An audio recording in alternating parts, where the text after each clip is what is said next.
En ce moment à Paris, à la galerie Lou et Lou, c'est jusqu'au 27 juillet. Tout de suite, le journal sur la radio du Monde.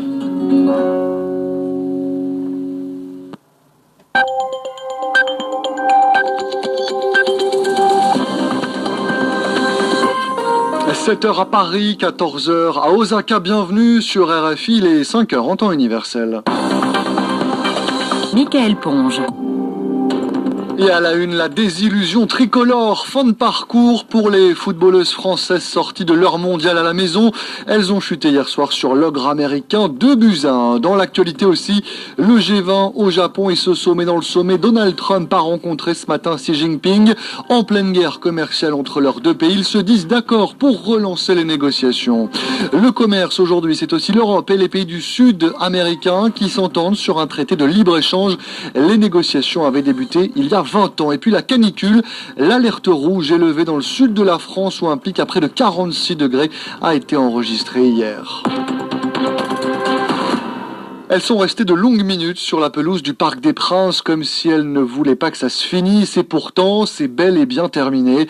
Les footballeuses françaises n'iront pas au-delà des quarts de finale de leur mondial. Leurs adversaires américaines, championnes du monde en titre, étaient un cran au-dessus hier soir. 2-1 au coup de sifflet final et une grosse déception pour les supporters tricolores rencontrés par Laura Martel. Pas de chance cette fois pour les supporters des Bleus. Yannick est déçu, surtout parce que les Américaines n'étaient pas si intouchables qu'il pensait. On manque un peu de vitesse, c'est un peu stéréotypé et les Américaines sont très réalistes en fait. 4 occasions, 3 buts dont 1 refusé, mais c'est dommage, donc il faudra attendre dans 4 ans. Et avec un peu plus de percussion je pense devant.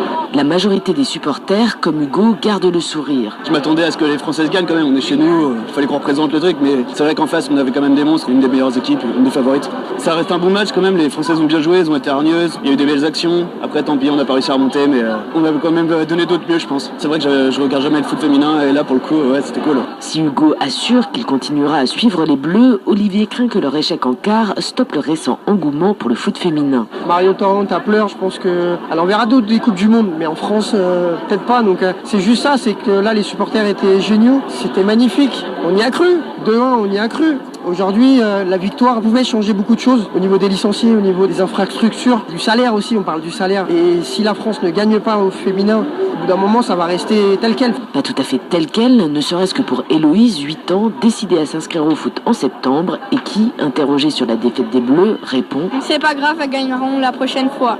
Et pour cela, il faut faire le bilan, tirer les leçons de ses erreurs. La sélectionneuse des Bleus, Corinne Diacre, reconnaît un échec collectif. Il nous manque, dit-elle, encore du travail.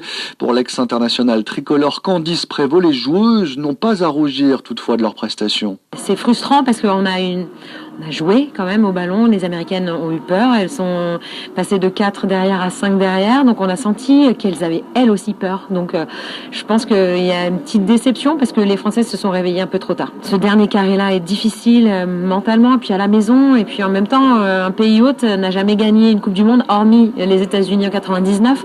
Il faut relativiser un petit peu, c'est notre 4e Coupe du Monde, on n'a pas forcément l'expérience que peuvent avoir les grandes nations. Je crois qu'on a gagné des choses aujourd'hui, c'est la popularité, cette ferveur médiatique aussi et populaire qui, à mon avis, va créer quelque chose d'assez positif pour l'avenir et c'est justement ça, on attend que les petites filles intègrent les clubs de foot et puis que les médias continuent à faire leur travail aussi pour rendre visible la footballeuse. Des propos recueillis par Éric Chorin. Emmanuel Macron salue lui les Bleus qui ont définitivement gagné le cœur des Français selon ses mots. Merci mesdames, déclare sur Twitter le président qui participe en ce moment au sommet du G20 au Japon. Et justement, à Osaka, ce samedi, au 2e jour de la réunion des 20 plus grandes puissances mondiales, une rencontre éclipse tout le reste. C'est un peu, je vous le disais, le sommet dans le sommet, le tête-à-tête entre Donald Trump et Xi Jinping en pleine guerre commerciale entre les États-Unis et la Chine. Il vient de s'achever. Les deux dirigeants se sont mis d'accord pour relancer leurs négociations. L'agence Chine Nouvelle annonce d'ailleurs que Washington n'imposera pas de droits de douane supplémentaires à Pékin. Nous serons en direct d'Osaka dans le journal de 8h avec notre envoyé spécial sur place. Donald Trump qui après ce G20 s'envolera pour Séoul, le déplacement était prévu. Ce qui ne l'était pas en revanche, c'est qu'au cours de cette visite, le président américain rencontre le leader du Nord dans la zone démilitarisée qui sépare les deux Corées. Donald Trump l'a proposé ce matin par tweet à Kim Jong-un, 4 mois après le sommet d'Hanoï entre les deux hommes qui s'était achevé par un échec. Réponse de Pyongyang: la proposition est très intéressante, mais il n'y a pas de demande officielle. Mais on le sait, Donald Trump, lui, ne fait rien comme tout le monde, déroge au code, bouscule au point de faire sortir l'un de ses prédécesseurs de sa réserve. Jimmy Carter, président des États-Unis de 77 à 80, n'y est pas allé avec le dos de la cuillère hier lors d'une réunion publique. Pour lui, Donald Trump est un président illégitime. Il n'y a aucun doute que la Russie est intervenue dans l'élection et je pense que cette ingérence, si elle faisait l'objet d'une enquête approfondie, montrerait que Trump n'a pas remporté l'élection en 2016. Il a perdu l'élection et a été installé parce que les Russes sont intervenus en sa faveur. Donc vous pensez que Donald Trump est un président illégitime ? C'est ce que je viens de dire et je ne peux pas revenir dessus. Jimmy Carter, l'ancien président des États-Unis.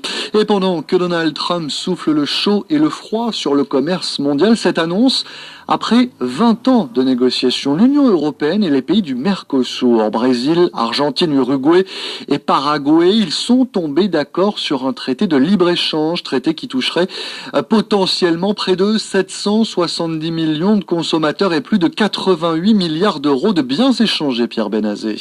Pour les Européens, le volet des droits de douane constitue l'aspect le plus important de cet accord, car le Mercosur avait pour l'instant des barrières douanières très protectionnistes, par exemple 35% de droits de douane pour l'automobile ou le textile, et 27% pour le vin. De la même manière, beaucoup de produits européens sous appellation d'origine seront désormais protégés dans le Mercosur, où ces appellations étaient largement utilisées, comme le Porto, le Champagne, le jambon de Parme ou le Comté. En contrepartie, les pays du Mercosur voient les marchés européens s'ouvrir à leur production de sucre, d'éthanol, de volaille ou de bœuf.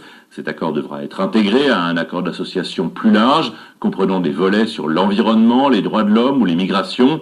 Les promoteurs de cet accord espèrent sa validation par les 28 et le Parlement européen, car il prouve, selon eux, que le libre-échange existe encore, malgré l'isolationnisme actuel des États-Unis. Il existe en revanche de réelles oppositions, comme celle des ONG, qui affirment que le secteur agroalimentaire brésilien menace la forêt amazonienne et l'hostilité des agriculteurs européens devant l'arrivée des viandes sud-américaines.